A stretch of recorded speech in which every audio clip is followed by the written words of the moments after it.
Ya, Nana, selamat siang semuanya.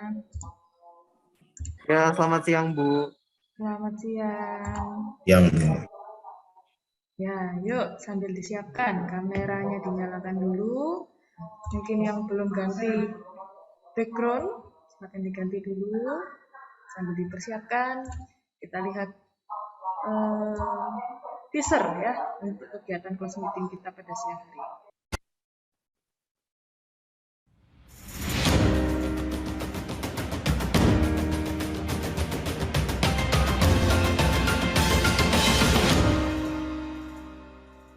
By 2050, global transportation will be vastly different than today.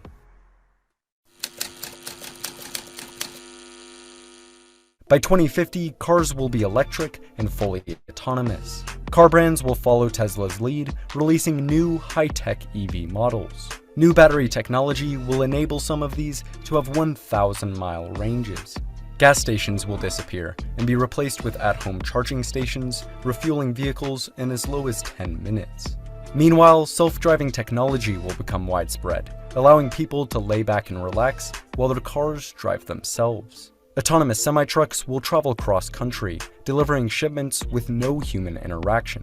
On a smaller scale, autonomous delivery vans and robots will do the same for packages and food orders. Lastly, in the air, swarms of delivery drones will drop off packages from floating warehouses.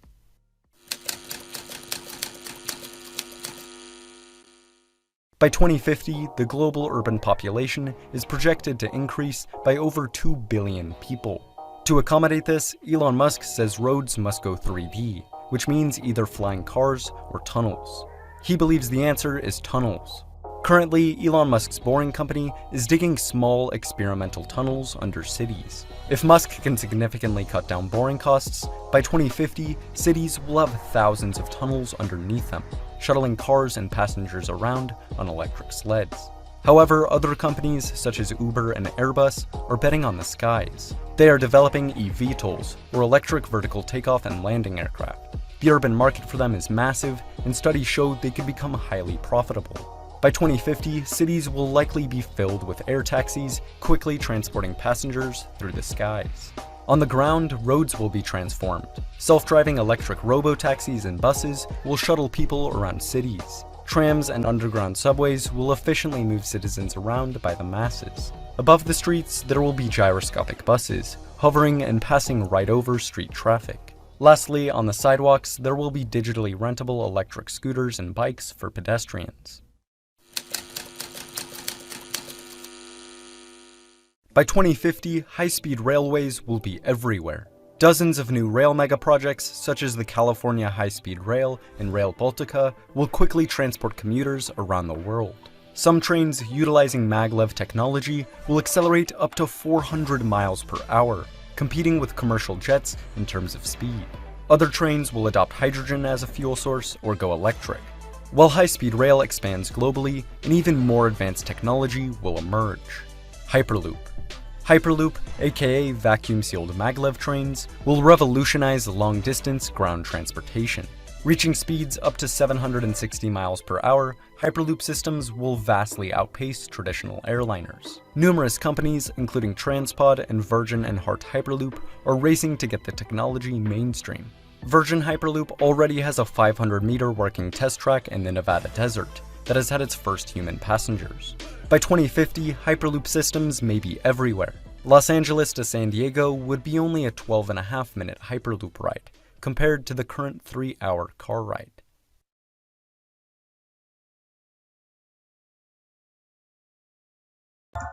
Ya, itulah ya anak ya sedikit gambaran tentang webinar kelas meeting kita pada siang hari ini. Nah, sebelum kita mengawali kelas meeting kita akan berdoa terlebih dahulu. Dimohon dengan kasih untuk Pak Dito memimpin dalam doa. Bapak Ibu Guru dan anak-anak sekalian, mari kita berdoa. Tuhan, kami ucap syukur kalau siang hari ini Tuhan boleh pertemukan kami di dalam Zoom. Kiranya Tuhan sendiri hadir di acara kami hari ini. Tuhan berkati setiap acara kami hari ini, perangkat yang kami gunakan, internet yang kami pakai. Tuhan juga yang memberkati baik Bu Lovina yang akan memimpin jalannya acara, dan juga narasumber kami, Andrian Christoph, dan berikan hikmat, supaya juga dapat memberkati kami memperoleh pengetahuan baru tentang transportasi ke depan ya Bapak. Terima kasih ya Bapak, berikan kesehatan, kekuatan pada kami. Dalam berkat nama Tuhan Yesus, kami bisa berdoa, haleluya. Amin. Amin. Terima kasih Pak Diego. Ya, anak-anak dan Bapak Ibu guru, sebelum kita masuk di materi ya, kegiatan ini akan diawali dengan sambutan oleh Bapak Kennedy Wandi selaku Kepala Sekolah SMA Kristen Gloria 1. Untuk waktu dan tempatnya kami persilakan, Pak. Ya, selamat siang Bapak Ibu dan anak-anak yang saya kasihi. Kabar baik hari ini? Ya, semangat ya hari ini ya. Jadi bersyukur ya hari ini kita bisa mengadakan kelas meeting lagi. Dan kelas meeting kali ini ya cukup istimewa anak-anak ya. Kita akan belajar tentang transportasi di masa depan ya. Meskipun ini bicaranya masa depan, tetapi sekarang kita sudah mulai merasakan dan mungkin tidak lama lagi anak-anak, teknologi ini akan akrab ya di sekitar kita gitu ya. Jadi ini kesempatan yang baik. Dan satu lagi anak-anak ya, hari ini kita akan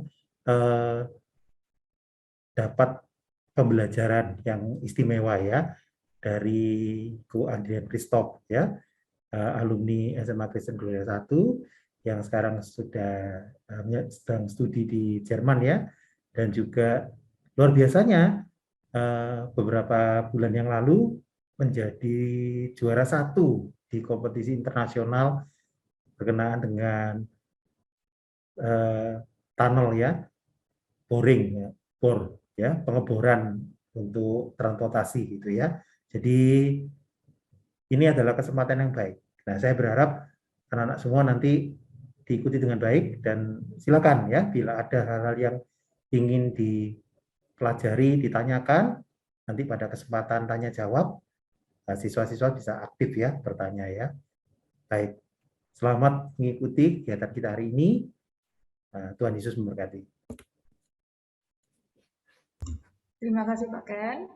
Nah, gimana anak-anak sudah nggak sabar ya masuk di materi pada kelas meeting hari ini ya. Oke, untuk selanjutnya ya, MC ini kegiatan ini akan dipandu oleh Bu Lovina ya. Untuk Bu Lovina kami persilahkan. Terima kasih. Ya, terima kasih untuk Bu Nukel, terima kasih juga Pak Ken. Selamat siang Bapak Ibu guru dan juga siswa-siswi semuanya. Nah, di sini mungkin sebelum acara Bu Lovina mengajak sekali lagi ya, ini Bu Lovina masih melihat ada 2 layar yang masih off cam. Minta tolong untuk dinyalakan terlebih dahulu ini yang masih off cam. Ayo, saya tunggu dinyalakan dulu. Semuanya yang di belakang. Stephanie, Clarence, Melvin, Neville, Vincent, dinyalakan dulu semuanya ya. Nah, kenapa sih kita harus bisa menampakkan wajah kita begitu ya? Karena pada kesempatan hari ini pun kita mendapatkan kesempatan yang luar biasa begitu ya untuk mendapatkan informasi atau materi dari salah satu narasumber kita yang memiliki prestasi yang sangat luar biasa. Nah, sebelum itu saya akan tampilkan berikut ini adalah tema dari kelas meeting kita di siang hari ini. Nah, seperti yang kalian juga sudah mengisi ya surveinya di sini, bagaimana? Sudah diisi semua tidak yang ada di ruangan Zoom ini? Sudah? Sudah ya. Nah, kalau begitu langsung saja tema dari webinar kelas meeting kita adalah Future of Transportation Technologies. Nah, untuk narasumber kita kali ini, nah mungkin bisa dicari nih di antara peserta Zoom kita yang mana nih orangnya begitu ya. Nah, di sini kalau kalian bisa lihat narasumber kali ini adalah seseorang yang sungguh berprestasi ya. Nah, sebagai pengenalan saja, yang terakhir seperti yang dikatakan oleh Pak Ken, beliau sudah mengikuti salah satu lomba ya, yaitu yang dinamakan Not a Boring Competition ya, benar-benar nggak boring ya, sangat memacu adrenalin ya mungkin ya, seperti itu ya. Makanya saya waktu pertama kali searching boring competition, oh ada Not a Boring Competition. Jadi mungkin kita bisa tanya-tanya ya, apa sih boring competition ini ya?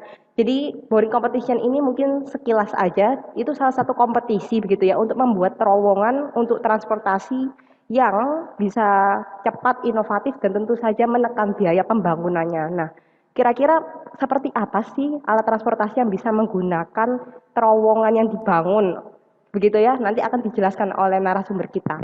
Nah, narasumber kita kali ini adalah Pak Andrian Christoph, sudah di spotlight ya. Nah, ini mungkin kalau dikatakan Pak Andrian ini muda, terlalu tua begitu ya. Ini Pak Andrian ini ternyata sangat muda Mas Yan ya.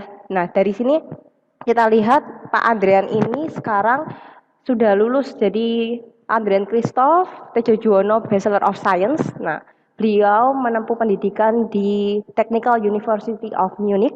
Nah, jurusannya Mechanical Engineering dan saat ini juga bekerja sebagai research assistant ya di Institute of Metal Forming and Casting. Nah, dari sini kita juga mungkin bisa menanyakan apa sih kira-kira perbedaannya transportasi di Indonesia dan di Jerman.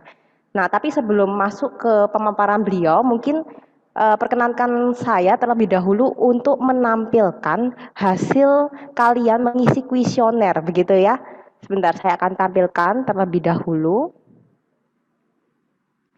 Nah, dari total sekitar 160-an, di sini sudah ada 153 respon. Bisa dilihat ya anak-anak semuanya ya. Bisa? Oke, bisa. Nah, coba kita lihat, di sini ada beberapa pertanyaan yang memang sengaja kami tanyakan. Jadi biar memiliki pemandangan atau insight bagaimana pentingnya alat transportasi. Berapa lama waktu yang dibutuhkan untuk berangkat dari rumah ke sekolah. Nah, di sini mayoritas 72% menjawab hanya 15-30 menit. Dari sini kita bisa membuat kesimpulan ya bahwa memang transportasi yang cukup dekat itu akan menjadi pilihan utama kita untuk menentukan sekolah begitu kan ya. Kemudian seberapa pentingkah moda transportasi bagi Anda? Nah, ini kalau kita lihat sudah menjawab sebagian besar itu sangat penting. Lalu yang selanjutnya, mana saja moda transportasi yang belum pernah Anda ketahui? Nah, di sini Hyperloop dan Urban Air Mobility ini memiliki hampir sama ya presentasenya ya. Jadi masih banyak yang belum tahu. Mungkin bisa tanyakan ke narasumber kita ya nanti hari ini. Lalu, manakah yang paling memudahkan Anda melakukan mobilitas? Nah, ini sudah langsung terlihat ya. Mayoritas itu kendaraan pribadi. Di Indonesia itu jarang yang menggunakan angkot ya. Bahkan angkot ini nasibnya sudah nggak tahu gimana ya. Di Indonesia sudah nggak ada kayaknya ya. Nah, coba sekarang kita lihat pertanyaan selanjutnya. Bagaimana pertimbangan Anda dalam memilih moda transportasi? Nah, ini anak-anak sebagian besar sudah menjawab bahwa efisiensi bahan bakar itu penting, kecepatan. Lalu ada yang menjawab bahwa model itu nggak terlalu penting Bu, ada yang bahkan tidak penting sama sekali. Jadi sebagian besar anak-anak memilih efisiensi dan kecepatan ya, seperti itu. Lalu yang terakhir, nah di sini saya sangat mengapresiasi ya anak-anak ya. Jawaban-jawaban kalian ini membuat saya merasa bahwa kalian ini memiliki pandangan yang visioner ke depannya gitu ya. Mungkin saya ambil beberapa sampel gitu ya, akan saya bacakan ya beberapa di sini ya. Pertanyaannya adalah bagaimana pandangan Anda tentang masa depan transportasi di Indonesia? Moda transportasi apa sih yang ingin kalian miliki gitu ya di Indonesia? Nah, di sini ada yang mengatakan mobil listrik, mobil terbang, kemudian saya lanjut aja. Di sini ada mobil listrik lagi, driverless car, ini dari Fiona. Renault menjawab, hemat bahan bakar, tidak membuat jalan macet. Kemudian lanjut, saya tampilkan sampai bawah ya, jadi saya ambil sampelnya aja. Axeli menjawab ada MRT di seluruh Indonesia biar kalau pergi-pergi nggak repot. Nah ini pandangan visioner juga ya, ternyata mungkin kalau menggunakan kendaraan umum bisa tidak perlu repot lagi dan mengurangi polusi udara. Nah ini juga penting ya agar lebih ramah lingkungan di situ ya. Lanjut saya ambil sampel yang di belakang kalau gitu nomor 108 Devin. Nah ini pada masa depan, saya berharap akan ada semakin banyak kendaraan pribadi yang ramah lingkungan seperti mobil listrik atau kendaraan bertenaga hidrogen dengan infrastruktur mendukung seperti The Boring Company. Nah, ini kebetulan sekali ya pembicara kita mungkin punya pengalaman di sana ya. Selain itu, saya juga berharap transportasi massal akan menggunakan kereta cepat yang ramah lingkungan seperti Hyperloop di sini. Nah, kurang lebih seperti itu jawaban dari kalian. Saya sangat berterima kasih. Ini menjadi salah satu parameter kita ya, ternyata kalian juga sangat bersemangat. Nah, mungkin itu yang bisa saya sampaikan. Selanjutnya untuk waktu dan kesempatannya saya berikan kepada pembicara kita yaitu Pak Andrian Christoph. Terima kasih. Ya, ya terima kasih Bu Lovita intronya. Saya screen share dulu. Sudah kelihatan semua kan ya?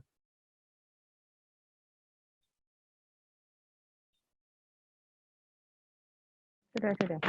Ya, sudah kelihatan. Oke. Ya, namaku Andrian Christoph Tejo Juwono. Terus sekarang lagi di Jerman. Sekarang lagi lanjut studi master teknik mesin di kota Munich. Sebelumnya terima kasih sudah kasih kesempatan untuk bicara. Saya senang sekali bisa kembali lagi ke SMA Gloria, walaupun secara online bisa ketemu Bapak Ibu guru. Senang sekali rasanya. Ya, kita masuk aja ke hari ini.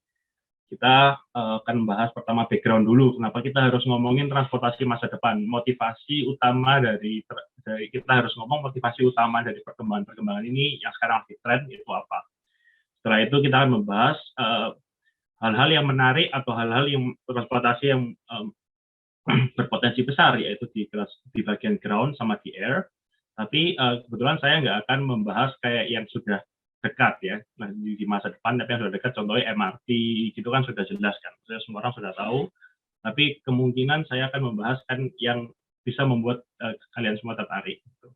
Habis itu saya akan bahas sedikit tentang not a boring competition, terus mungkin sharing sedikit tentang life in Germany supaya kalian kalau yang mungkin mau butuh saran atau saran buat kuliah, dan ya ada foto-foto waktu dulu waktu zaman SMA. Semua memberikan kenangan sedikit. Ya, tadi sudah dijelaskan background saya, jadi mungkin saya skip aja langsung ke materi. Ya, kita cuma punya satu bumi, dan bumi ini nggak bisa tergantikan, dan bumi ini rumah kita, gitu kan. Tapi jadi motivasi utama dari perkembangan yang ada di dunia ini, perkembangan iptek, sekarang lagi gencar-gencarnya untuk sustainability. Seperti yang ada diterbitkan oleh United Nations, yaitu Sustainable Development Goals. Ini United Nations menciptakan 17 goals untuk mengubah masa depan dunia kita, yaitu dia akan menjadi blueprint, seperti yang sudah ditulis di sini, untuk masa depan yang lebih baik. Gitu kan. Jadi pertama ada aspek-aspek seperti mobility, gitu kan. Tapi yang paling penting, mereka ini 17 aspek ini, mereka ini saling interconnected akan yang lain. Kalau dalam contoh kita, mobility ini bisa mempengaruhi kesehatan, energi, ekonomi, industri, infrastruktur, sama produksi, dan yang penting iklim dan kehidupan kita. Makanya penting sekali kita untuk tahu motivasi kita dalam perkembangan teknologi atau dalam mengembangkan transportasi ini harus ke arah mana. Ya, untuk masuk ke data, sekarang tahun 2020 kita bisa lihat sedikit karena ada corona. Jadi diagram ini itu exajoule, exajoule itu 10⁻18 joule, itu sama seperti 23,88 juta TOE, itu oil equivalency, kalau bisa diartikan itu sebagai 277 juta. Jadi ini terlalu banyak angka ya. Tapi intinya, kalau misalnya ini proyeksi tentang penggunaan energi di masa yang depan sampai ke tahun 2100. Ada proyeksi bahwa renewable energy ini akan semakin menjadi besar, ya kan? Lalu ada proyeksi bahwa hidrogen dan biogas akan menjadi lebih besar. Jadi yang ada di diagram ini kita lihat adalah best case scenario ya, yang diterbitkan oleh Shell. Best case scenario ini pertama orang-orang fokus untuk menyelesaikan pandemi, habis itu orang-orang akan mengembangkan dunia ini fokus untuk lebih ke environment gitu. Jadi kita lihat kalau di masa depan sumber kita yang paling besar itu dari renewable sama dari hidrogen. Itu poin yang pentingnya. Nah, ini poin kedua yang penting itu adalah CO2 emission. tadi kan kita sudah jelas kalau bumi ini cuma ada satu kan, maksudnya kita harus menjaga rumah kita gitu. Menjaga rumah kita itu paling penting kita harus menurunkan CO2 emisi kita sama gas-gas emisi yang lainnya yang mungkin juga penting tapi saya nggak sebutin sini seperti NO, gas CO gitu-gitu ya. Nah, proyeksi best skenario lagi oleh Shell itu dunia kan turun sejak pertengahan tahun 2025. Kenapa? Nah, kita akan lihat ke depan. Ya, ini adalah sebuah proyeksi juga. Tapi yang paling penting di sini, yang kelihatan itu kalau kita mengimprove efisiensi dari penggunaan kita transportasi, itu akan sangat lebih penting. Karena di sini kita lihat kalau populasi dunia itu akan sangat meningkat, ya kan? Begitu juga dengan energi demand akan sangat meningkat. Tapi kalau kita bisa meningkatkan efisiensi kita, energi per GDP, itu walaupun dengan peningkatan GDP dan peningkatan populasi kita bisa maju ke arah yang benar. Gitu. Oke, sekarang kita akan masuk ke ground transportation. Pertama sebelumnya ada yang pernah lihat mobil ini atau ada yang tahu tipe mobil ini? Tapi kalau mereknya tahu lah ya. Ya, jadi ini adalah mobil yang akan diproduksi dan akan ya sebenarnya sudah dijual tahun 2021. Dan saya kebetulan ke tahun 2020 kemarin berkesempatan untuk bekerja di dalam produksi di BMW. Jadi saya bisa sharing sedikit. Sebelumnya kita akan lihat sedikit proses produksi dan sambil saya bisa menjelaskan hal-hal penting apa yang ada di sini. Ya, jadi ini produksi mobil listrik ya. Jadi ini produksi untuk mesinnya. Apa yang membedakan mobil listrik sama mobil biasa? Pertama, mesinnya beda ya. Jadi mesinnya sudah nggak pakai mesin bakar lagi, nggak pakai internal combustion engine. Tapi yang dipakai adalah motor listrik. Apa itu motor listrik? Di sini kita bisa lihat motor listrik itu terdiri dari stator. Ini yang namanya stator. Jadi di sini nanti ada gelombang magnet yang terbentuk.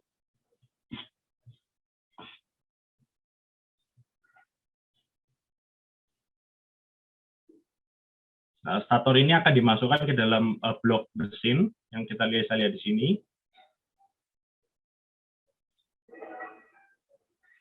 Nah, ini penting sekali kita lihat kalau di dalam mobil listrik itu gear yang digunakan sangat sedikit. Berbeda sama mobil bakar atau internal combustion engine. Gear-nya itu kalau di mobil internal combustion engine kan ada persneleng, ada kopling, ada apa-apa gitu kan. Itu satu ini membuat sangat lebih efisien gitu. Nanti kita akan bahas juga.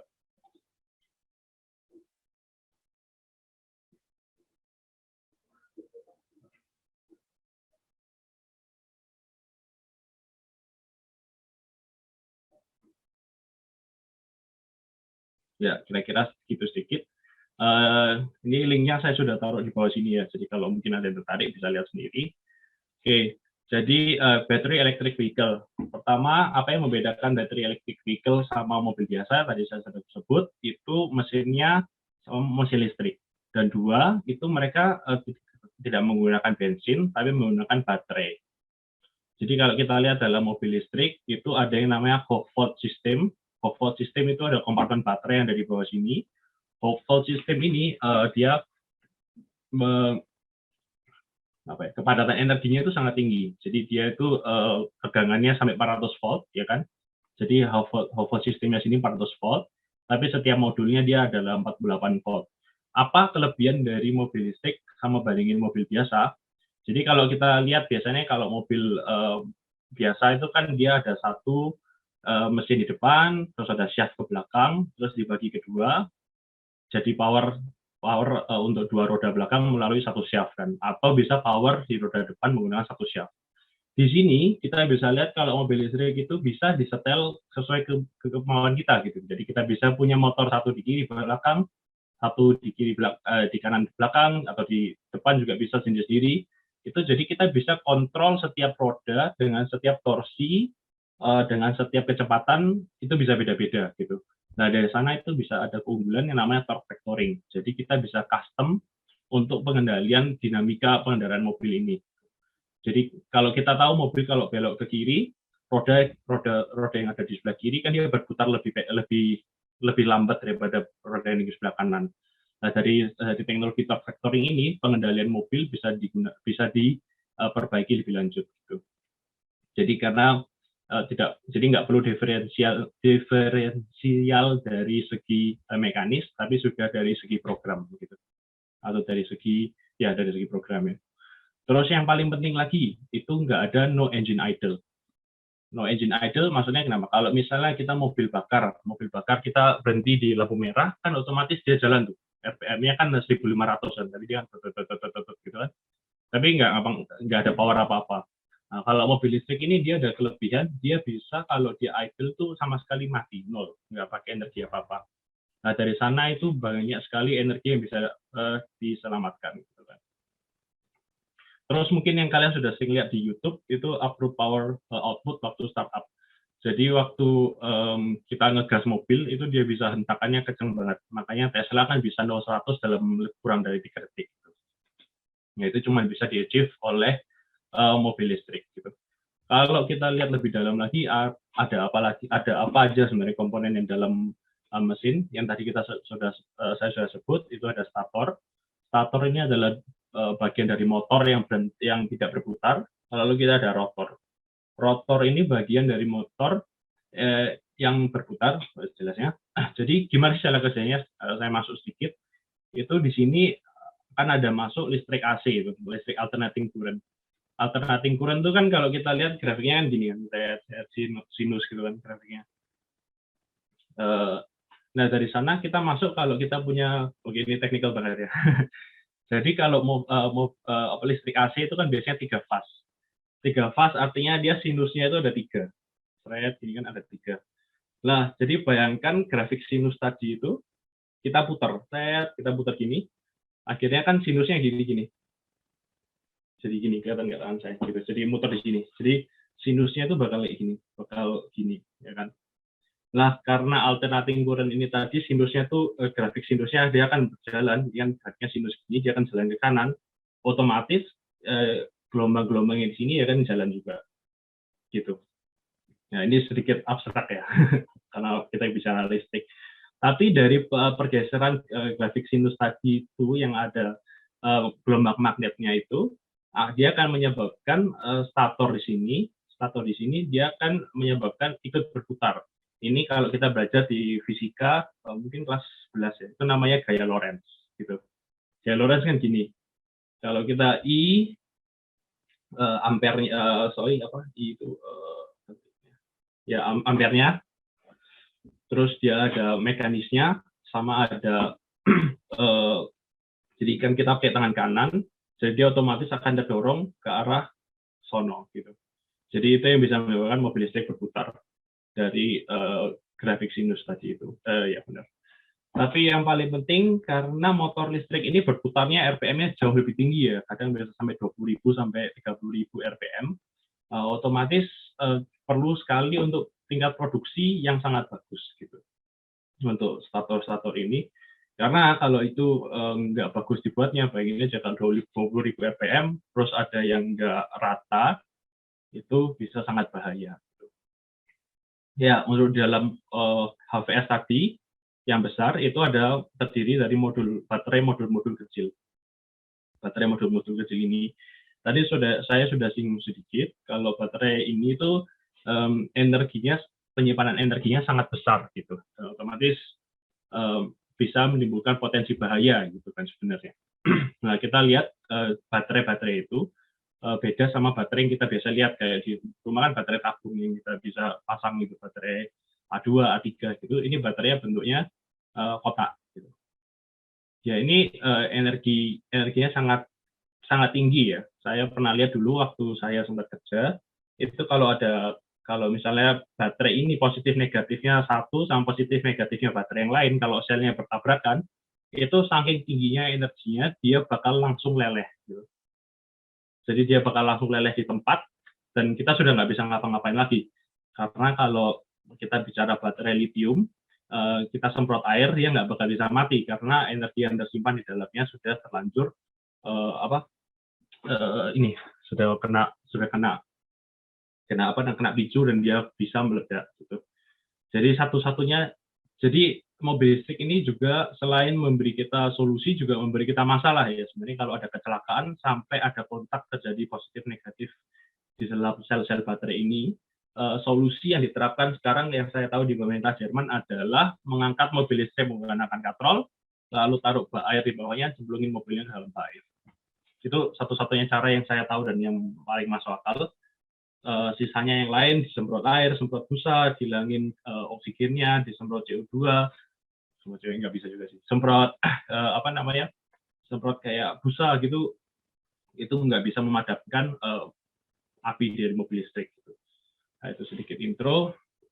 Ya, untuk tren perkembangan untuk baterai electric vehicle, kita lihat dulu dari tahun 2008, waktu saya masih SMP, itu sampai sekarang tahun 2020, kita bisa lihat tren yang positif. Kita bisa lihat kalau, sorry ini nggak ada kelihatan, jadi ini dari kapasitas baterainya, jadi dari range-nya, dari segi kapasitas baterainya, dia sudah mulai naik sampai sekarang. Yang baru keluar dari tahun 2020, kita lihat VW ID3, Model S, Taycan, itu sudah sampai level di sini. Ya, kita akan singgung lagi tentang komponen-komponen di baterai, komponen-komponen di mobil listrik. Jadi yang tadi saya sebut, tadi internal combustion engine dibandingkan dengan electric motor system, ya kan? Jadi kalau di internal combustion engine ya biasalah dari bensin, ya kan? Terus jadi engine injection, terus mesin, gearbox yang tadi saya besar, yang saya tadi bilang kalau itu besar. Kalau di mobil listrik yang kita punya itu baterai, yang tadi kita lihat seperti namanya HVS. Itu lucunya baterai ini disimpan pakai listrik direct current. Jadi dia pakai listrik DC, lalu dia diinverter menjadi AC, yang tadi saya bilang grafik sinus, masih ingat? Terus habis itu masuk ke motor listrik. Jadi motor listrik ini yang paling efisien kalau untuk mobil listrik, sementara menggunakan listrik AC. Kemudian baru dari ini menjadi torsi menggunakan gearbox. Nah, kita bisa lihat perbedaannya kalau dari komponen-komponen ini sendiri. Dalam mobil listrik itu gearboxnya cuma 1/4 dari mobil bakar biasa. Jadi benar-benar sangat efisien dari segi kilogramnya dan dari segi volumenya. Tapi yang masalah itu dalam segi tangki. Kalau dalam mobil biasa itu kira-kira bisa 70 liter volumenya. Terus kalau dalam mobil listrik bisa sampai 300 liter. Gitu. Kenapa? Kita lihat kalau dalam mobil listrik akhirnya dia cenderung lebih tinggi karena untuk penempatan baterai. Gitu. Ya, kita ke kuis kita yang pertama, ya Bu Lovina. Jadi ini kuis sekarang ini tentang kita ada grafik. Grafik ini dalam segi force, itu tenaga yang dikeluarkan dari mesin, force, ya, gaya yang dikeluarkan dari mesin. Habis itu ini kecepatan, gitu kan. Kuis kita hari ini kita bisa lihat kalau elektrik motor itu yang grafik warna biru. Grafik warna biru ya, jadi kayak gini grafiknya. Kita bisa lihat kalau mesin biasa itu kita lihat yang warna hitam, gitu. Dia kayak gini. Kuis kita yang pertama ada yang bisa, ini agak susah sih. Ada yang bisa jelasin kenapa kalau mobil internal combustion engine itu bentuknya kayak gini, kayak lompat-lompat gitu. Jadi kita bayangin aja kalau kita lagi naik mobil nih, kita mulai ngegas mobil kan kita injek pedal gas. Dia mulai dari kecepatan 0 gitu kan. Kenapa dia kok bentuknya kayak gini? Kan bukannya harusnya lurus gitu kan gayanya. Tapi kenapa dia kayak gini? Ada yang bisa jelasin atau ada yang bisa kasih ide atau menebak? Bayangin naik mobil. Dari kecepatan 0, anggap aja ini kecepatan 200. Kenapa dia harus lompat-lompat grafiknya? Coba dibayangin lebih lanjut, kalau kita naik mobil, kita ngegas, apa yang kita lakukan? Kalau kita dari kecepatan 0 sampai 20, kita mau lebih cepat lagi sampai 60, kita harus ngapain? Ganti gigi, Pak. Yoi, betul. Tadi yang jawab siapa? Jason, Pak. Oh ya, itu Bu, Ya, pemenang pertama kita. ya Jason Ya, mungkin bisa di on cam kan dulu biar kita bisa lihat nih wajahnya Jason. Halo Jason, bener ya 12 IPA 2? betul Bu. Ya betul ya, baik. Ya anak-anak ini jadi di dalam webinar kali ini juga ada beberapa kuis yang akan diberikan oleh pembicara. Jadi semangat. Nah, jadi untuk kalian semua ada kesempatan lagi, silahkan untuk bisa mengikuti begitu ya. Selamat untuk Jason, nanti akan ada sedikit apresiasi dari sekolah. Nanti bisa menghubungi Bu Lovina ya. Terima kasih. Kembali ke Pak Andre. Ya, benar sekali. Jadi kita penting ya kalau kita dalam ini kan grafik yang benar-benar fisika, fisika hands on, fisika banget gitu. Kita penting kalau kita bisa nyambungin fisika sama dunia nyata, gitu kan, itu otomatis kita bisa sangat tertarik gitu untuk mempelajari lebih lanjut gitu kan. Ya udah, jadi kita bisa bayangin tadi kalau gigi kita bisa lihat dari gigi pertama, ini first gear, itu kita lihat kalau mesinnya internal combustion engine itu dia mulainya dari sini. Itu yang tadi saya bilang, karena mobil bakar itu nggak bisa dari RPM 0 gitu. Jadi dia harus, kalau mobilnya diem itu dia harus 1200 RPM gitu kan. Dia harus gitu kan, nggak bisa dari 0. Makanya dia startnya dari sini, masuk gigi pertama, ngegas. Nah, ini dia optimalnya di sini. Optimal di sini, ini contohnya mobil Lupo ya. Terus habis itu begitu dia masuk ke 22 km, optimalnya di gigi 2. Itu kenapa kita kalau nyetir mobil harus ganti gigi 2.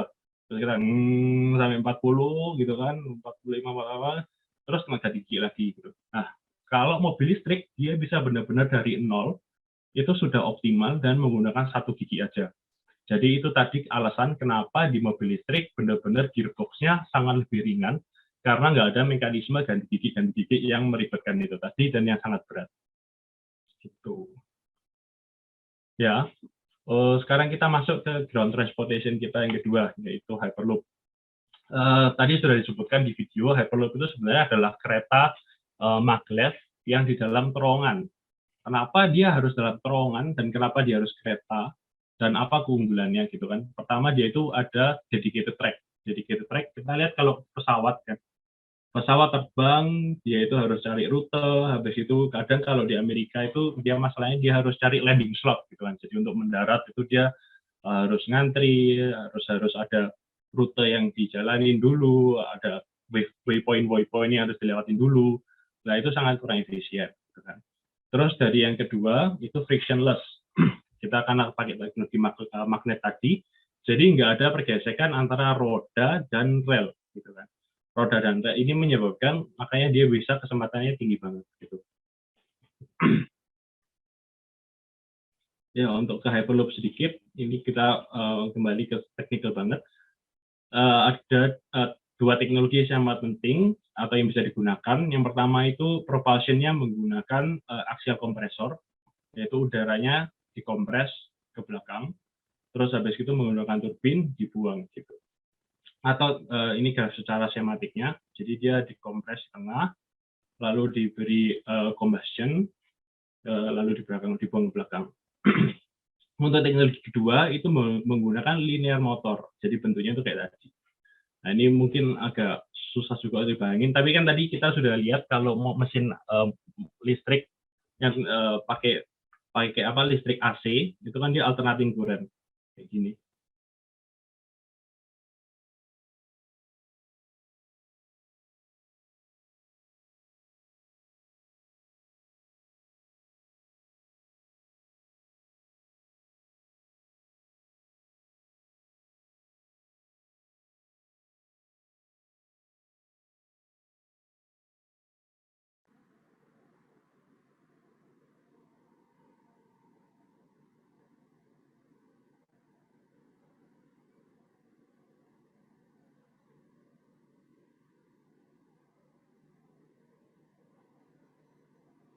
Ya, halo Pak Andre.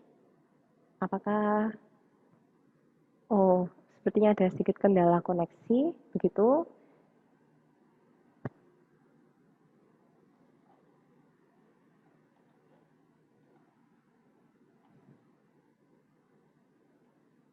Ya, baik anak-anak. Ini jadi sambil kita menunggu untuk pembicara kita kembali ke ruangan Zoom, mungkin anak-anak yang memiliki pertanyaan, kira-kira apa sih yang kalian ingin ketahui ya, terutama mengenai alat transportasi atau mungkin bisa juga ini kan pembicara kita, Pak Andrian ini sedang ada di Jerman, mungkin kelas 12 yang ingin bertanya-tanya mengenai bagaimana sekolah di sana juga boleh, mungkin mengetikkan dulu pertanyaan-pertanyaannya di chat box seperti itu ya. Nah, ini sebentar pembicara kita sudah kembali.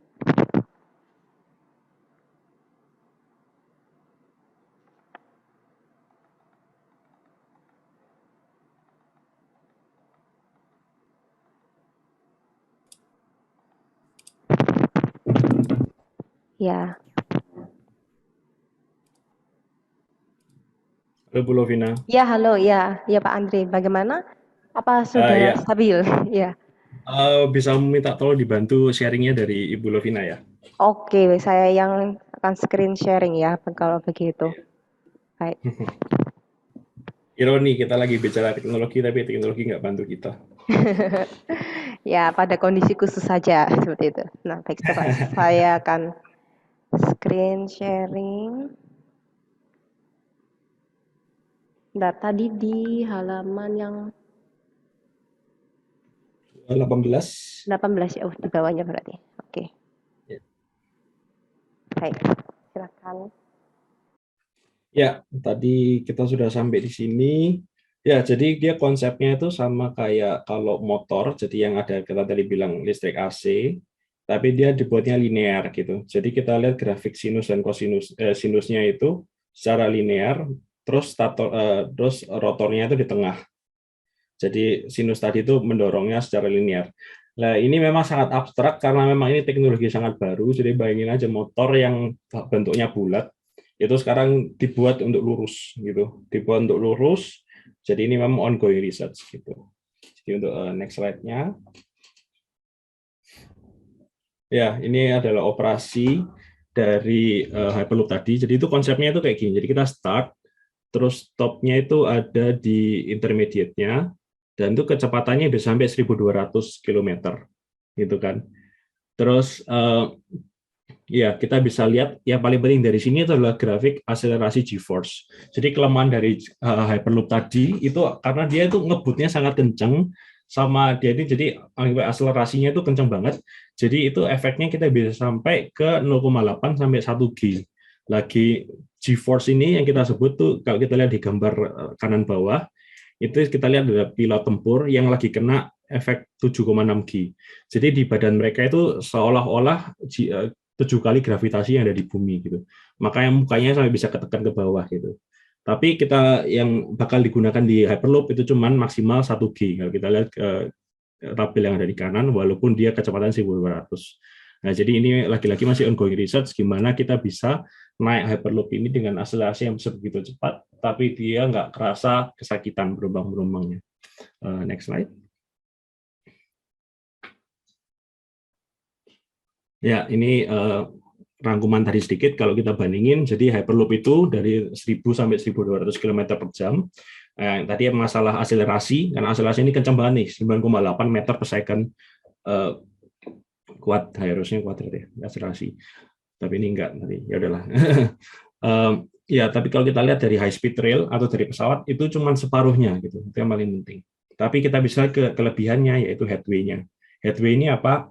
Jadi jarak antara kereta pertama dan kereta kedua itu bisa sangat pendek ya, karena itu lagi ada dedicated track. Jadi dia sudah jelas arahnya kemana, tidak perlu dikontrol lagi di rute-rutenya. Jadi itu akan menimbulkan fleksibilitas. Jadi kita bisa cepat banget jadi kereta pertama sama kereta kedua gitu. Ya, ini saya belum bisa pasang kamera karena background-nya tadi nggak ada di komputer ini. Untuk slide kedua. Ya, slide berikutnya. Ya, sekarang ini yang paling menarik, kita akan masuk ke air transportation. Bu Lovina mungkin bisa diklik link YouTube-nya di tengah. Ya. Jadi kalau mobil terbang itu sudah bukan sudah bukan fantasi lagi ya, memang sudah realita gitu. Kita bisa lihat di video YouTube berikut ini. Jadi kita lihat ini adalah proyek dari Lilium GmbH. Itu adalah perusahaan yang mengembangkan mobil terbang. Gitu. Dia basisnya kebetulan, Karena basisnya ini kebetulan, ya. Nah itu dia. Mungkin dari awalnya Bu, paling pentingnya awalnya. Ya, jadi dia bentuknya kayak gini ya, terdiri dari fan-fan kecil yang ada di sayap-sayapnya. Terus dia terbang vertikal ke atas, karena fan-fannya yang kita lihat warna ya, yang ada kotak itu, dia masih ngadep ke bawah, ya kan? Terus tengah-tengah mid-air, dia diputar ke depan. Set, gitu, akhirnya dia bisa terbang secara konvensional, dan liftnya menggunakan sayap lagi, jadi bukan pakai fan lagi. Gitu. Nah, ini kemampuan bisa terbang vertikal namanya VTOL ya, vertical take off and landing. Itu penting sekali karena kalau di transportasi urban itu tempatnya kecil sekali untuk nyari runway kan. Kita bisa bayangin kalau misalnya kita sekolah ke Gloria, terus mesti nyari runway dulu ya susah gitu kan cari. Tapi kalau kita bisa mendarat secara vertikal itu kita bisa hebat tempat banyak sekali. Mungkin bisa kembali ke slide tuh. Ya, ini sekarang sejauh ini ada 70 plus ya, 70 plus perusahaan yang lagi research atau sudah menggunakan atau sudah membuat prototipe yang sudah berfungsi gitu. Jadi ada 70 plus. Terus investment yang digunakan sudah lebih dari 1 billion US dollar. Ini karena dipercayai kalau urban air mobility ini bakal menjadi disrupting mobility. Itu maksudnya apa? Kalau kita lihat gambar kanan bawah tahun 1900 di New York, jumlah mobil itu cuma ada 1 biji di 1 jalan, sisanya pakai kuda. Tapi kalau kita lihat 13 tahun ke depan, semuanya mobil, kudanya tinggal 1 gitu. Jadi yang dinamai disruptive teknologi itu bakal mengubah transportasi yang seperti yang kita tahu. Gitu. Next slide, Bu. Ya, tapi apa tipe-tipe yang ada? Jadi yang tadi kita sudah lihat itu mesin VTOL yang bisa vector thrust. Vector thrust ini apa sih? Jadi thrust yang bisa divektor dari tengah, dari horizontal ke vertikal. Nah, jadi dia bisa optimal ya untuk terbang secara lurus, sama dia untuk hover. Ya, tapi masalahnya dari sini itu adalah sertifikasinya. Karena teknologi UAV ini, UAM ini, dia belum ada peraturan-peraturan yang fix ya. Jadi untuk sertifikasi ini pemerintah harus mendukung dengan memberi metode testing yang benar, yang cepat gitu supaya bisa berkembang, supaya perkembangan ini bisa disertifikasi dan bisa dijual ke publik. Gitu. Next slide, Bu. Ya, masalah ke depan yang paling kita lihat besar selain dari sertifikasi itu adalah infrastruktur. Lagi-lagi infrastruktur ini masalah sekali, karena kalau misalnya contoh nih kita mau buat VTOL untuk dari Gloria dari rumah gitu kan, kita harus buat helipad, kita harus buat kayak untuk ininya ATC-nya, traffic control-nya gitu kan. Jadi kita harus benar-benar pertimbangkan itu semua gitu. Next slide, Bu. Nah, sekarang kita masuk untuk dalam segi teknologi untuk airliner yang biasa. Kita lihat ini rangkuman dari perkembangan yang ada, tapi kita bahas yang masa depan aja. Jadi untuk next slide-nya. Oke, jadi intinya kita dari tahun 1950 kan kita sudah masuk ke era jet engine ini. Jet engine, lalu kita ada perkembangan itu menggunakan fly by wire gitu kan. Otomatis dari perkembangan tahun ke tahun ini efisiensi akan naik terus. Tapi gimana sih kita caranya menaikkan lagi dari tahun 2020 ini untuk menaikkan lagi efisiensi pesawat yang sudah ada gitu. Karena ini penting sekali kan, karena kita nggak mungkin hidup tanpa pesawat gitu, walaupun dia sangat-sangat berbahaya buat lingkungan gitu. Jadi kita lihat di next slide, Bu. Ya, jadi ini adalah perkembangan pertama yang kita bisa lihat dari traditional airliner, yaitu di traditional airliner kita akan menggunakan namanya sustainable air fuel. Sustainable air fuel itu apa sih? Itu aftur atau bensin pesawat yang dibuat menggunakan, kita bisa lihat ini yang di tengah yang warna hijau, menggunakan cooking oil, menggunakan algae, menggunakan dari tumbuhan gitu kan. Jadi ini akan sangat lebih sustainable untuk masa depan. Jadi itu teknologi pertama yang kita bisa pakai ya. Pertama kita ngubah afturnya dari aftur biasa menjadi sustainable air fuel. Oke. Untuk perkembangan yang kedua kita bisa lihat di next slide. Nah, perkembangan yang kedua kita bisa lihat dari perkembangan mesin itu sendiri gitu. Ini lagi-lagi sangat teknikal, tapi saya ingin cuman tunjukin aja kalau perkembangan mesin jet itu mereka sudah hampir menemukan sebuah teknologi baru yang namanya geared shaft. Geared shaft itu kita bisa lihat di kiri atas gitu. Ya, kiri atas itu. Jadi untuk sebuah mesin jet itu bisa efisien. Ini saya harus pakai pointer sih. Bentar. Pointer nggak? View option. Notate. Oke. Nah, kita bisa lihat dari sini. Ini kan ini tempat combustion-nya. Dan ini adalah low pressure fan. Dan ini adalah fan biasa kan. Nah, dari sini itu ada satu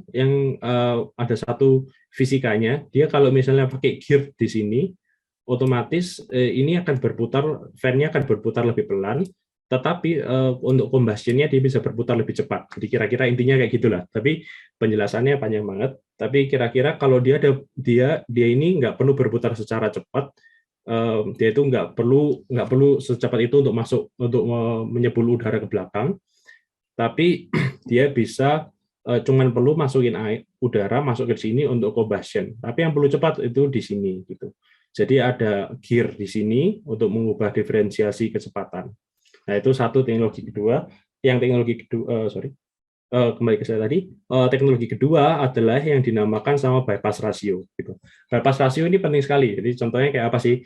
Kalau kita nyebul pakai mulut ya, misalnya ini kan kita nyebul gitu kan. Nah, kalau kita nyebul pakai tekanan yang sama, tapi kalau mulut kita lebar kayak gitu kan, otomatis udaranya pelan kan. Tapi kita nggak tekan nih, kita sama-sama coba kita coba semua deh. Tapi kalau kita ngehah gitu kan, tapi itu kan udaranya pelan sekali. Tapi kalau kita kuncupin mulut kita, gitu kan, karena udaranya otomatis lebih dingin. Kenapa? Karena udara di sekitar dia kalau kita kuncupin gitu, dia otomatis bisa menimbulkan vortex udara dari udara sekitar, dia ikut anggapannya kayak kecatut untuk kesebul gitu. Bisa bahasa Jawanya kayak gitu. Jadi kita lihat di sini, ini tuh sama sekali nggak ada combustion-nya di daerah atas ini. Sama sekali nggak ada combustion-nya. Yang disebul itu cuma tengah. Yang disebul itu cuma tengah intinya. Tapi dia katut ke belakang. Kalau bahasa Jawanya gitu, bahasa Indonesia mungkin apa ya? Ya, maaf, katut gitu. Jadi dia itu walaupun yang dibakar cuma tengah, tapi dia menggunakan udara sekitar untuk membantu propulsion penyebulan ke belakang itu. Nah, dari situ bisa menimbulkan efisiensi yang lebih lanjut. Kira-kira gitulah penjelasan singkatnya. Ya, kita bisa lanjut lagi ke slide berikutnya. Oh, ini harus clear annotation. Oops, sorry. Ya, nah ini tadi kalau kita lihat dari rumus fisikanya, jadi bypass ratio itu yang kita lihat dari sini kan udara yang masuk dari sini, dia kan keluar sebagai C19. C19 ini bypass ratio. Kalau kita lihat dari rumus fisikanya itu dia di sini ya. Jadi kalau semakin besar bypass ratio, jadi otomatis Fs ini thrust-nya dia akan bisa semakin lebih besar menggunakan bahan bakar yang lebih sedikit. Gitu. Nah, ini makanya kita lihat kalau perkembangan teknologi turbin ke masa depan tahun 2000, sekarang kan tahun 2100, itu 2040 dia menggunakan ultrafan yang tadi saya sebut bypass ratio sangat besar, itu sangat jauh lebih efisien. Nah, mungkin next slide, Bu. Nah, untuk perkembangan yang paling penting untuk airliner yang tradisional itu adalah dari bentuk pesawatnya sendiri, gitu. Ini yang paling penting ya, karena dia benar-benar bisa merevolusi dunia aviasi gitu. Contohnya yang kita bisa lihat di sini itu dia pakai yang namanya center line. Itu jadi mesinnya ditaruh dari paling belakang pesawat gitu, dibuntut gitu. Itu nggak pernah lihat kan, jadi kan bentuknya aneh gitu kan. Ini kenapa? Karena kita lihat ada yang namanya kalau misalnya udara itu bertabrakan sama tubuh pesawat, itu ada yang namanya interference drag. Jadi antara gaya gesek tubuh pesawat sama udara itu dia bisa ada interference drag. Nah ini drag ini menyebabkan pesawat bisa lebih lambat dan kurang efisien gitu kan, dijelaskan namanya drag, gitu. Hambatan gitu. Nah, karena ada teknologi mesin yang di ekor ini, dia bisa memperhalus airflow yang ada di sekitar pesawat ini supaya interference drag-nya berkurang. Itu satu gitu. Dua, yang paling keren lagi itu full body aircraft. Full body aircraft lagi-lagi karena sebenarnya pesawat ini yang buat dia terbang itu cuman apanya sih yang bisa menimbulkan lift itu kan cuma wing-nya doang. Nah, sisanya itu kan hambatan doang. Jadi ada muncul ide keren, kenapa kita nggak buat seluruh pesawat dari sayap gitu. Jadi dia ini bisa terbang, ini bisa generate lift, ini generate lift gitu. Jadi itu idenya ke situ. Untuk yang tengah ini dia menggunakan hidrogen gitu. Hidrogen ini kita nggak gunakan untuk memutar baterai, tapi dia hidrogen ini kita gunakan langsung injeksi ke turbin untuk dia menjadi pengganti bahan bakar. Itu masih ongoing research, tapi hidrogen ini benar-benar sangat bahaya karena hidrogen ini bersentuhan sama oksigen, dia ini bisa menjadi eksoterm sekali. Eksoterm sekali akhirnya dia bisa meledak. Jadi perlu benar-benar research yang tinggi supaya dia nggak ada bahaya yang terwujud. Gitu. Untuk next slide, Bu. Ya, jadi tadi sekilas itu mungkin materinya banyak sekali dan agak kering. Semoga tadi walaupun ada masalah teknis, saya tetap bisa membuat kalian tertarik sama teknologi yang ada di masa depan atau teknologi transportasi. Mungkin jadi kalian kalau mau mikir-mikir mau lanjut kuliah atau mau mengembangkan untuk mau kuliah kemana gitu. Jadi mungkin siapa tahu bisa menerbitkan semangat atau kayak curiosity gitu, yang paling penting kan. Nah ini saya mau sharing sedikit kalau waktu saya kuliah di Jerman. Jadi ini pertama ini lecture hall saya itu waktu dulu bachelor. Next slide, Bu. Ya, saya kuliah di Technische Universität München. Dia lokasinya di Munich. Kebetulan dia dari segi engineering mechanical itu ranking 23 di dunia. Terus yang menarik lagi, di kampus saya itu ada reaktor nuklir di belakang. Ya sedikit intermezzo. Tapi itu reaktor nuklir bukan buat energi, tapi untuk neutron gitu. Jadi untuk research doang. Next slide, Bu. Ya ini proyek saya waktu di institut. Jadi kita lagi membahas untuk metal casting. Metal casting itu adalah apa ya namanya bahasa Indonesia itu casting untuk forming sebuah alat gitu, untuk sebuah mesin gitu. Jadi misalnya kita pakai besi aluminium, kita lelehkan, lalu kita masukkan ke dalam cetakan. Gitu. Nah ini staff-staffnya pakai baju kayak gini karena ada UV gitu, ultraviolet, supaya dia nggak kena sinar radiasi. Nah kita bayangin aja ini besinya dilelehkan di sini, jadi besinya itu sudah cair dan warnanya merah gitu. Nah besi cair warna merah itu dia emisi cahaya gitu, ultraviolet gitu. Jadi dia harus pakai baju warna silver supaya cahayanya nggak mantul, nggak kena badan dia gitu. Nah mukanya itu pakai gelas yang ada anti UV-nya. Gitu. Tapi dia tetap bisa ngelihat, makanya dia pakai gelas anti UV. Next slide. Ya ini sedikit satu foto tentang apa namanya kalau bahasa Indonesia itu laboratorium, bengkel, ya bengkel. Next slide.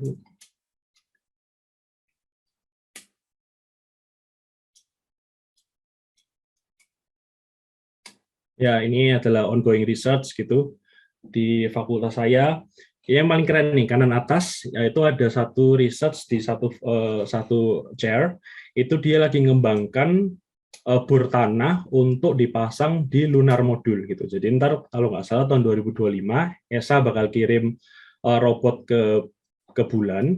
Terus robot ini itu ada fungsinya satu, dia bakal ngebor ke tanah terus dia bakal ambil materi untuk dijadikan penelitian gitu. Dan kebetulan mesin pengeborannya ini itu dikembangkan di salah satu chair yang ada di sekolah gitu. Dan ya proyek-proyek lainnya tadi saya sebut Lilium, itu sebenarnya satu startup yang dari sekolah. Terus yang tengah itu dia namanya Lola, itu generasi kedua robot. Generasi pertama namanya Johnny, karena kita tahu kalau ada minuman Johnny Walker. Terus yang paling kiri itu adalah mobil listrik, itu juga dikembangkan dari salah satu chair yang ada. Untuk next slide, Bu. Ya, ini kalau bahasa Indonesia kita bisa bilang apa ya, ekskul atau tim ekskul gitu. Jadi kalau dari tim-tim ekskul ini benar-benar murni dari kegiatan mahasiswa sendiri ya. Jadi mahasiswa itu kalau setelah kelas dia kumpul-kumpul bareng, terus kelutekan tentang hobi mereka masing-masing. Jadi kalau di sekolah saya kebetulan ada student inisiatif di kiri bawah, itu untuk formula student. Jadi dia mengembangkan dan membangun mobil sendiri untuk dilombakan. Lalu ada yang namanya Akaflik. Akaflik ini itu jadi student yang mau membuat lisensi pilot gitu. Jadi dia memang setiap hari kalau hari Sabtu gitu kerjaannya terbang gitu. Jadi untuk ngumpulin jam terbang untuk dapat pilot license. Terus yang paling terkenal ada Hyperloop. Jadi mereka research sama produksi Hyperloop sendiri untuk biasanya untuk lomba yang juga diadakan oleh Elon Musk. Lalu yang paling baru kita ada Horizon, yaitu mereka mengembangkan pesawat eVTOL. eVTOL itu yang tadi kita lihat dari Lilium, pesawat yang bisa terbang vertikal secara elektrik. Ya, next slide, Bu. Ya, sekarang kita masuk, saya mau sharing sedikit tentang pengalaman saya di Not a Boring Competition. Ya, jadi ini adalah mesin saya, mesin kami. Ya, mungkin slide yang tadi. Ya. Jadi kita lihat ada tempat hidroliknya, ada cutting head, terus sama ada feeder unit gitu kan. Jadi konsepnya gimana sih? Jadi di cutter head ini dia itu fungsinya untuk mengebor tanah. Jadi tanahnya ngebor di sini, ya kan? Terus di sini dia akan materi akan dikumpulkan di sini, lalu akan ada auger screw. Auger screw itu ini loh apa? Tadi ada videonya. Jadi auger screw ini kalau muter materinya itu bisa dibawa ke belakang gitu. Ya kebetulan saya saya bagian dari tim cutter head ini, jadi saya ikut mendesain bagian ini. Nah ini kita bisa lihat dengan bagus. Jadi auger screw itu bawa materi ke belakang, lalu materi belakang dipindahkan menggunakan conveyor, lalu dibuang ke belakang. Nah, kita untuk pembentukan tunnel kita menggunakan tunnel segmen, di tunnel segmen ini. Kalau bisa Ibu kembali ke 2 slide ke belakang.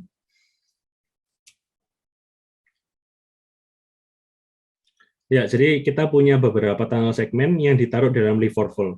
Ini semua fully automatic ya. Jadi kalau misalnya, jadi kita ngebor ke depan, nanti dia ditekan kan menggunakan ini. Oh ini anu ya, otomatis ya. Nah, ini otomatis. Iya, revolvernya itu dia muter, terus ntar dia bisa dorong tube atau tunnel segmen yang baru secara otomatis gitu. Ya, mungkin next slide-nya Bu. Next slide lagi. Nah ini propulsion system kita. Ini kerennya itu dia bisa dorong secara continuous. Jadi cara kerjanya gimana? Jadi ada 2 gripper. Ini gripper, dia nanti grip tunnel segmen, celup, nanti dia akan dorong ke depan, set pakai hidrolik. Gitu. Jadi dia dorong satu, terus yang belakang dorong, belakang sudah notok, akhirnya depan dorong, gitu. Jadi dia continuous. Next slide, ya ini beberapa foto waktu kita proses pembangunan. Nanti kita lihat ini frame-nya masih kosong. Nah, terus ini revolver tadi itu. Jadi revolver itu ntar pipanya kan tunnel segmen taruh di sini. Nah, bisa back Bu ya. Nah, nanti revolvernya bisa berputar, terus tunnel segmen secara otomatis kalau dia sudah terdorong habis, dia akan berputar, terus tunnel segmen yang baru bakal dorong ke depan juga. Ya. Next slide Bu. Ya, ini revolver dari belakang. Terus ini waktu kita di test site, Jadi kita nyoba dulu sebelum kita kirim ke Amerika. Nah, ini tadi kita lihat dari segmen cutter head. Ini cutter head waktu dipasang di first tunnel segment. Terus ini kita punya berbagai cutter head system.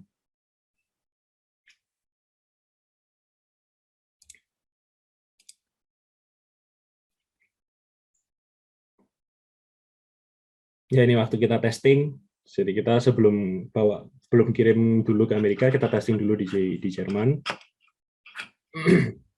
Ini kita waktu di Houston di Amerika, jadi kita kirim dulu ke Houston untuk perbaikan mini gitu.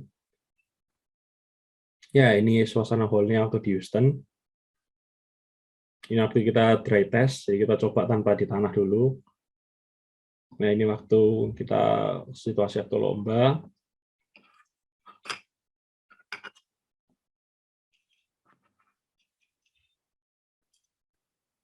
Ya, jadi kita waktu buang tanah itu ke sini, ini kasihan dia harus nungguin tanahnya. Dia bagian ngecek nih, kalau ini tanahnya nggak jalan atau macet, dia wajib teriak gitu. Jadi dia harus nungguin kalau ada tanah yang macet atau kalau ada batu-batuan yang keluar tuh dia juga harus teriak juga, makanya dia sampai kayak gini. Ya, itu saya juga. Mumpung ada waktu sedikit. Oh, ini masih versi slide yang lama. Sebentar, saya belum kirim yang baru. Mungkin kita bisa buka sesi tanya jawab dulu, Bu, sambil saya switch ke komputer saya yang besar. Ya, baik. Terima kasih. Ya, mungkin untuk anak-anak yang ada pertanyaan, silahkan boleh open mic-nya atau boleh juga diketikkan di chat box. Ya, jadi yang ada di ruangan Zoom ini bisa di chat box atau mungkin bisa langsung open mic saja supaya bisa langsung berkomunikasi begitu ya dengan Ko Andri gitu ya. Ya, ini ada yang bertanya ini, betul. Mungkin mau dijawab dulu atau kita tunggu dulu? Bisa sambil ini, Bu. Saya mau tanya kenapa electric motorcycle di Indonesia jarang ada yang mau beli. Karena kebetulan saya belum pernah pegang atau belum pernah lihat spesifikasi secara langsung, tapi yang saya tahu cuma dari internet atau berita, saya belum pernah lihat pegang papernya. Tapi yang saya tahu kalau electric motorcycle di Indonesia itu masih kekurangannya itu kapasitas baterai.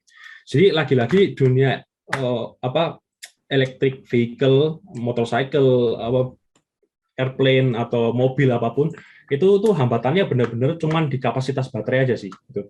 Jadi kita lihat kalau dari tahun 2012 kalau BMW i3 itu dia kapasitasnya cuma bisa 180 km jaraknya. Jadi bayangin 180 km itu kalau kita ke Malang itu berapa lama ya? Malang. Saya kurang tahu jarak Surabaya Malang. Tapi kalau misalnya saya muter-muter dari Indonesia di Surabaya, kalau saya misalnya dulu rumah saya kan di barat, terus ke Galaxy Mall itu mungkin 15 km gitu kan. 15 km kalau mbak lagi itu 30 km, belum ntar cari parkir, mampir McDonald gitu-gitu kan, terus cari restoran, terus kita kalau apa ya mungkin kita plus minus 50 km gitu. Nah, kalau kita bayangin 50 km ini, misalnya anggapan ini, kita cuma punya jarak 180 km, benar-benar rugi dong.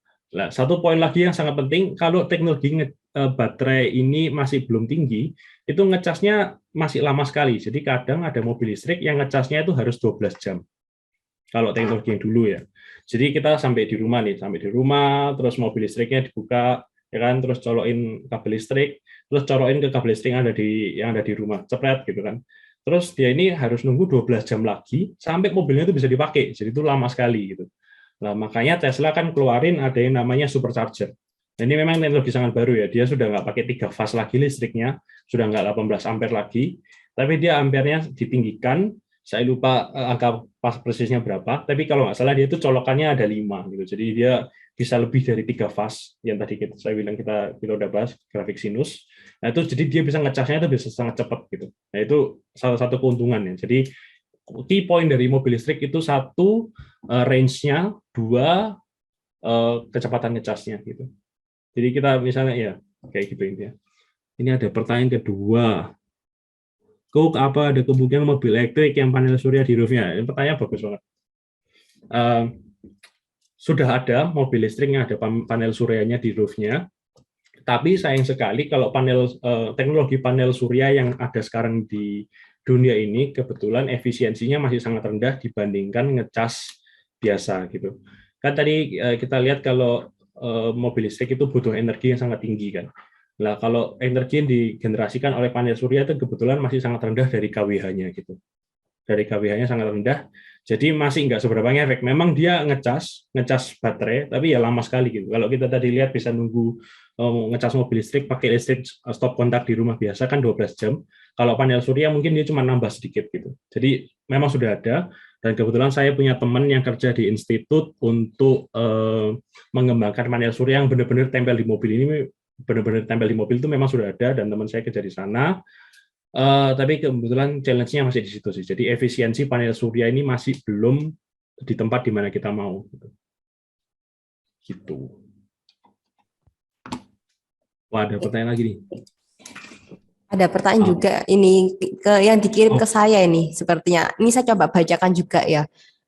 Oke. Ada pertanyaan dari Christopher kelas IPA 2. Apa computer vision berperan penting dalam auto vehicle? Sudah sampai mana level autonomous vehicle di Indonesia? Kira-kira membutuhkan waktu berapa lama supaya bisa sampai ke level fully auto? Wah, ini ditanyakan gimana kalau maaf. Iya. Oh, oke. Jadi kalau kita lihat tadi yang di slide yang saya tampilkan mobil listrik, itu ada gambar mobilnya, kalau bisa ditampilkan sedikit Bu. Itu yang tadi slide 9 kalau nggak salah. Oh, ini pertanyaan bagus-bagus ya. Saya senang kalau ternyata saya nggak membosankan, gitu. Jadi orang-orang ikut pikir gitu. Ya, kita lihat di depan ini, kan kita biasa mobil BMW itu identik sama kidney ya, 2 kidney, kan keren gitu kan. Nah, ada saya lagi. Nah, jadi kalau misalnya mobil listrik itu akhirnya BMW memutuskan kidney-nya ini diperbesar ke bawah, akhirnya dia besar gitu kan, akhirnya kayak hidungnya besar banget gitu kan. Tapi kenapa kayak gitu? Ini salah satu alasannya karena dia mempersiapkan sensor-sensor untuk autonomous vehicle gitu.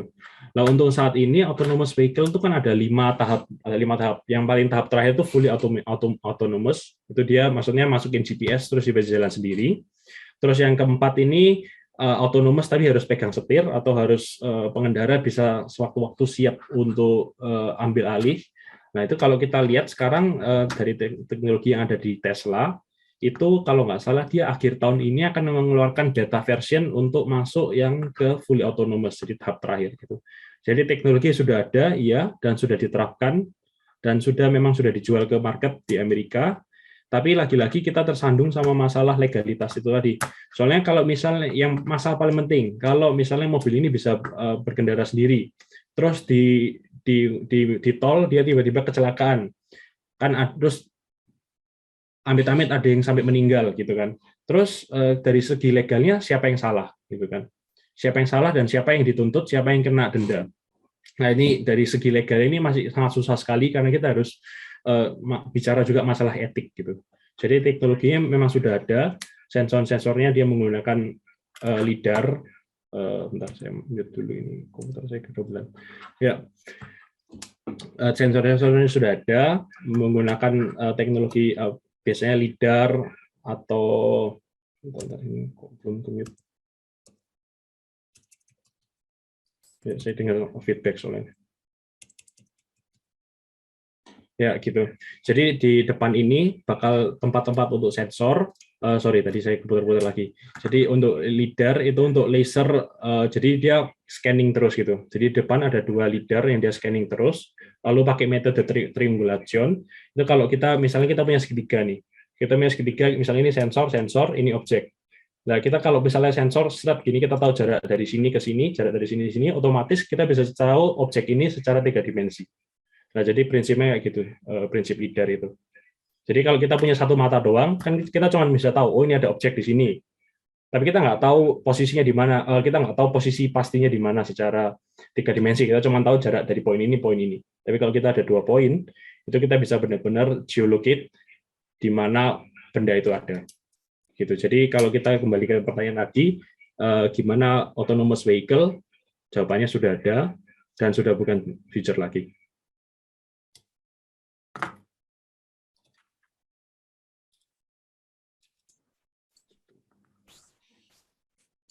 Dari pengalaman. Oh iya, kalau ada pertanyaan lagi nih. Apakah electric vehicle akan mengalami overcharge? Terus bawahnya nggak kelihatan, soalnya tutup chatnya. Nah, ini bagus juga nih. Apakah electric vehicle bisa mengalami overcharge dan apabila bisa, apa yang akan terjadi? Apa baterai mobil bisa menggemblung seperti baterai HP? Bisa. Bisa, dan saya pernah lihat bisa. Dan saya pernah evakuasi kebakaran karena itu juga pernah. Jadi lagi-lagi ini memang teknologi ini sangat bahaya gitu ya. Karena kalau handphone, kita kan pernah lihat tuh kalau dulu Samsung Note itu kan pernah meledak ya kalau nggak salah. Nah itu sebenarnya sama juga sih, tapi bukan karena overcharge, tapi karena konslet di dalam gitu. Nah kalau spesifik masalah overcharge ini, jadi mobil listrik ini kan kita lihat tadi dia kalau colok listrik itu kan listrik alternating current. Terus dia ada mengganti inverter menjadi listrik DC. Nah inverter ini dia dikontrol menggunakan program gitu. Jadi otomatis kalau mungkin Ibu bisa kembali ke slide 10. Nah benar.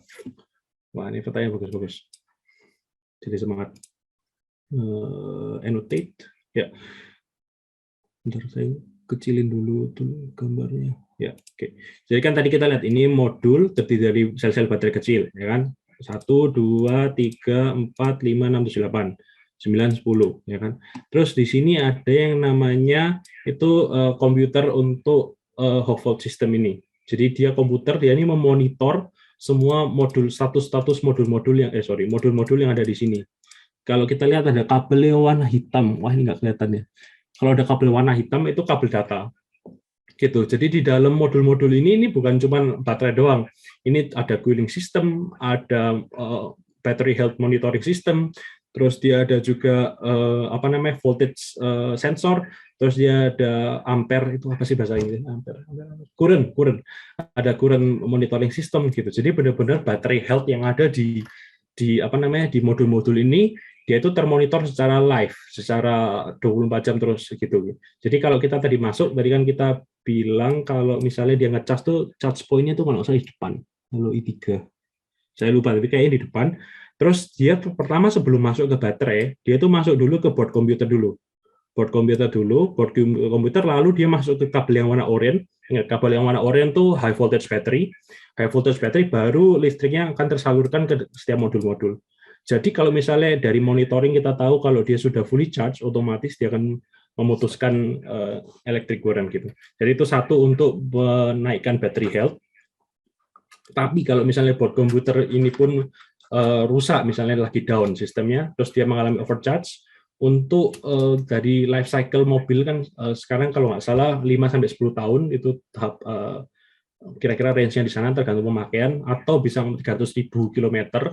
Itu standarnya kalau dalam 300.000 km ini menggunakan itu baterai masih aman walaupun di overcharge gitu. Jadi dalam sertifikasi mobil ini kita ngomong selalu 300.000 km. Jadi itu kenapa itu untuk pemerintah kalau ada produsen mobil dia mau mengeluarkan mobil sebelum dijual, pemerintah kan harus ngecek dulu ini sesuai enggak teknik spesifikasinya gitu. Cara ngetesnya gimana?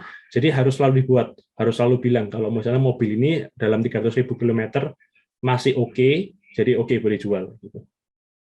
Jadi pentingnya 300.000 sampai 300.000 kalau nggak salah di Eropa gitu. Ya. Wah, ini ada pertanyaan lagi.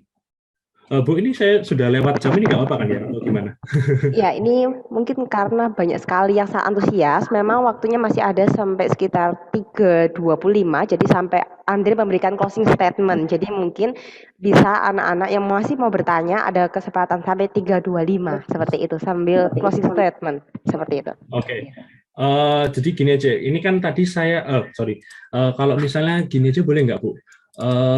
Jadi kan tadi saya ada beberapa slide yang saya belum Ibu, itu ada beberapa closing statement. Mungkin terus kalau ada pertanyaan-pertanyaan lebih lanjut, saya bisa stay di Zoom call. Jadi kalau ada anak-anak yang mau ngomong-ngomong. Oh iya, betul. Jadi kalau Closing mungkin statement. ya closing Sorry. atau mau closing statement dulu begitu, kalau misalkan ada yang mau lanjut pertanyaan bisa. Jadi ini Ko Andre ini menyediakan waktu ya sekitar mungkin sampai jam 4 di Indonesia begitu, bagi yang mau bertanya stay di Zoom seperti itu, betul ya Ko Andre ya? Ya, Benar, Bu. baik. Ini saya perlu 10 detik. 10, 9, 8. Baik.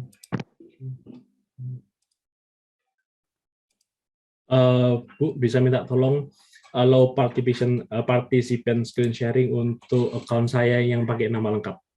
Oke, baik, sebentar. Oke, all Ini. partisipan sudah bisa sharing ya? Coba dulu. Oke. Sebentar. Sip. PowerPoint start.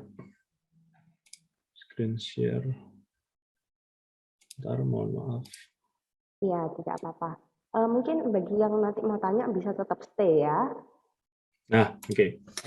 Closing statement. Kalau saya bisa kasih sharing atau kasih saran sedikit. Jadi kalian kan masih di SMA, bukan masih. Kalian kan sekarang di SMA. Jadi kalian bayangin kalian sekarang ini masih di Maijen Sungkono. Ya kan, kita bisa lihat di sini Maijen Sungkono. Kalian tuh lagi di sini, ya kan. Kalian lagi di sini. Terus kalian bisa punya pilihan nih, banyak jalan kalian mau belok kemana, gitu. Jadi ini kita ibaratkan ini kayak perjalanan seorang seorang kalian gitu. Jadi kalian harus sekarang itu mulai persiapin kalian ini mau belok kemana gitu. Nah caranya gimana? Aku ada kebetulan kumpulin beberapa tips ini. Cari passion kalian. Gitu. Jadi cari hal-hal yang benar-benar buat kalian bahagia dan bisa spark your spirit gitu. Maksudnya kalian bisa kelihatan kan kalau misalnya kita ngomongin, kalau misalnya kita yang suka mobil listrik gitu, kita ngomongin masalah ini, kita bisa ngomong-ngomong ini berjam-jam nggak bisa selesai sampai besok pagi juga bisa ngopi-ngopi terus nggak selesai. Ini spark, benar-benar spark your spirit gitu. Your life is yours gitu. Jadi kalian harus benar-benar tahu kalian suka apa. Jadi kalian misalnya lulus kuliah, kerja itu sampai entar umur 60, 70 masih tetap bisa tumbuh semangat gitu, masih kelihatan kalau matanya itu masih hidup gitu walaupun ngomong kayak gini. Nah, itu penting sekali kalau kita cari passion gitu supaya kita bisa tahu kita mau belok ke arah sini gitu. Nah, yang paling penting lagi find your passion. Jangan biarin kalian itu dijudge sama orang lain. Kalau memang kalian passionnya, oke, aku suka passionnya dibilang fashion kok. Oke, aku suka passionku di bidang masak. Ya udah, jangan dengerin orang lain ngomong apa. Tapi yang penting kalian fokus, do your best, terus cari potensi-potensi yang kalian belum potensi untuk mengembangkan interest kalian, ya udah kejar terus cita-cita.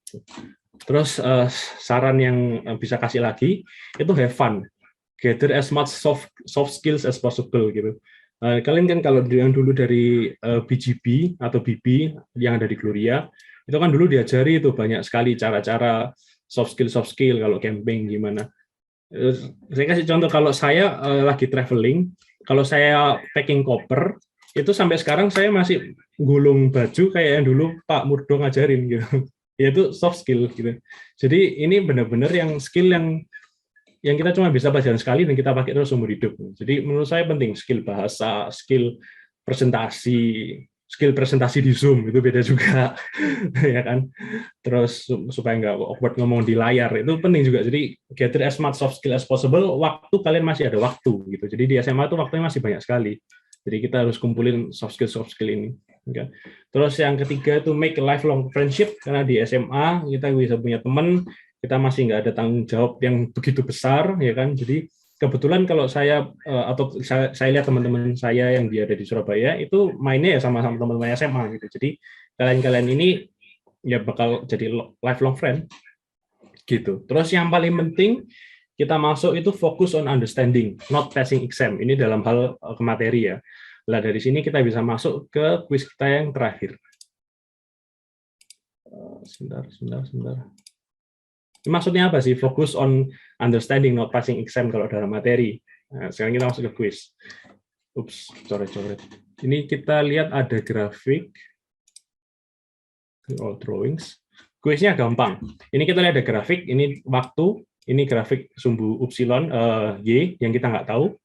Ada yang bisa tahu, ini ada 3, ada 4 position, velocity, acceleration, jerk. Ada yang bisa sebut yang mana yang mana?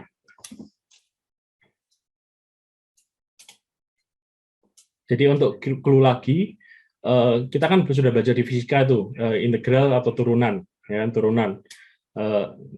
Kalau kita dari posisi kita turunin akan jadi kecepatan kita turunkan lagi akan jadi percepatan kita turun lagi akan jadi sentakan atau jerk gitu. Nah, kira-kira dari bantuan D per dt ini kalian lihat tahu nggak grafik posisi ini yang warna apa, velocity yang warna apa, acceleration warna apa, jerk yang warna apa? So, yang bisa tahu menang kuis kedua.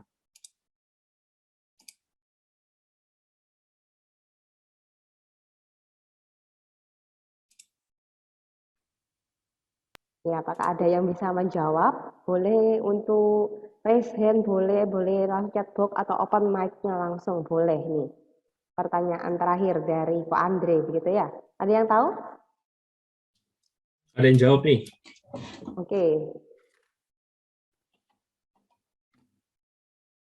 Ada lagi? Kita terima dulu poll-nya. Oh, private chat ya ke Andre ya ini ya, anak-anak ya? Iya. Oh, oke, baik, tidak apa. Jadi mungkin dari Andre aja yang menentukan. Mungkin 5 detik lagi ya. Karena kita sudah overtime ini. 5, 4, 3, 2, 1.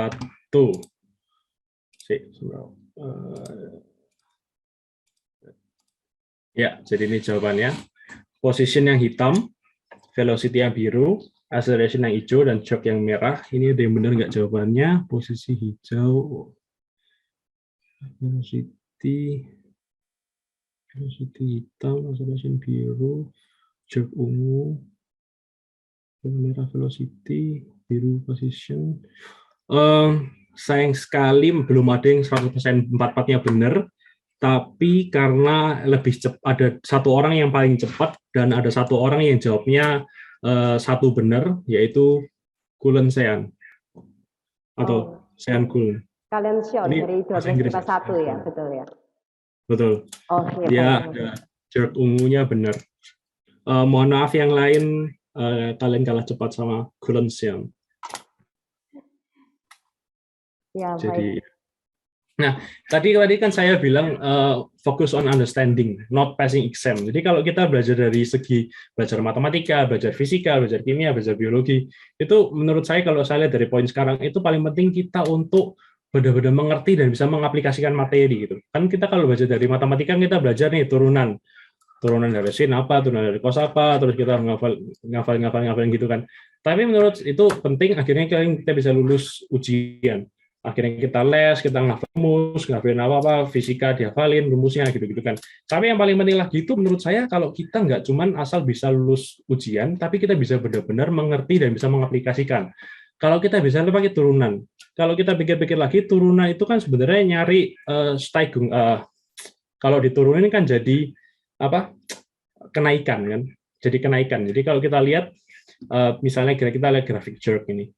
Grafik jerk kan tinggi. Itu kalau jadi kalau kita lihat acceleration itu turunannya kan dia jadi ini ya. Kalau kita jerk kan jadi turunannya itu berarti dia kenaikannya dari grafik yang hijau ini. Gitu. Jadi apa sih kenaikan itu?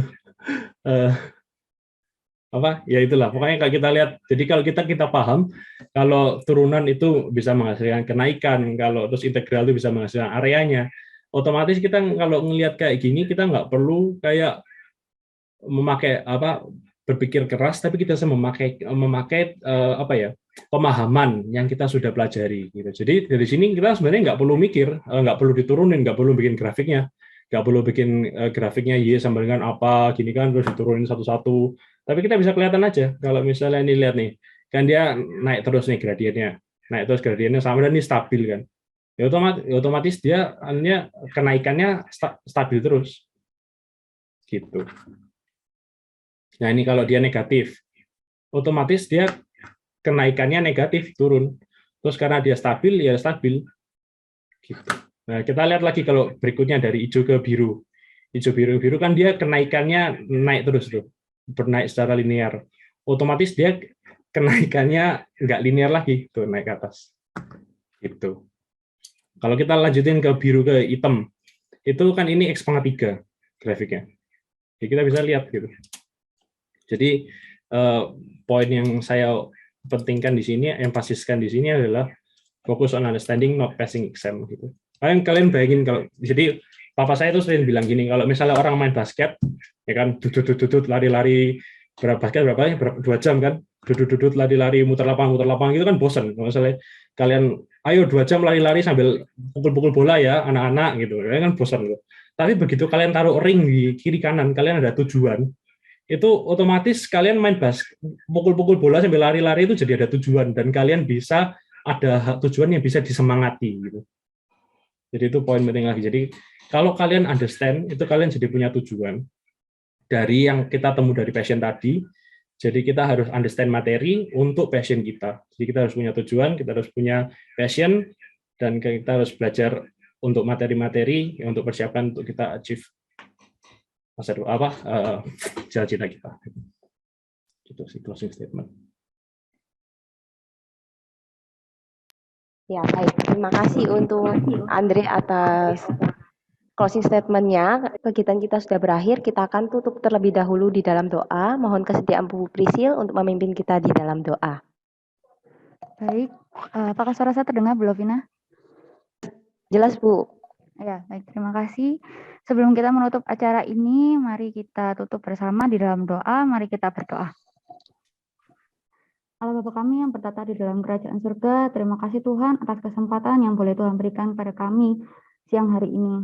Tuhan, kami boleh belajar bersama Tuhan mengenai teknologi transportasi di masa depan. Kiranya Tuhan berkati ya Tuhan setiap ilmu yang boleh kami terima pada hari ini, biarlah kami boleh mengambil banyak sekali manfaat untuk materi pada hari ini. Tuhan berkati juga narasumber kami, Pak Andrian Christoph, yang sudah membagikan banyak sekali sharing ilmunya kepada kami, Tuhan. Kiranya Tuhan berkati setiap kehidupannya, setiap karirnya, ya Tuhan pakai karya-karyanya untuk banyak membantu dan menjadi berkat bagi banyak orang, Tuhan. Terima kasih juga Tuhan, Tuhan sudah memberkati kami dalam acara ini dari awal hingga akhirnya, hingga kami boleh banyak mendapatkan manfaat dari acara ini, Tuhan. Tuhan Yesus, apabila sebentar lagi kami akan meninggalkan Zoom meeting ini, kiranya Tuhan berkati setiap aktivitas kami setelah ini, Tuhan. Berkatilah kami dimanapun kami berada. Ampunilah setiap kesalahan kami, baik yang kami sadari maupun tidak kami sadari, Tuhan. Doa ini akan kami serahkan dalam tangan-Mu, Tuhan. Hanya di dalam nama-Mu kami sudah berdoa dan mengucap syukur. Haleluya. Amin.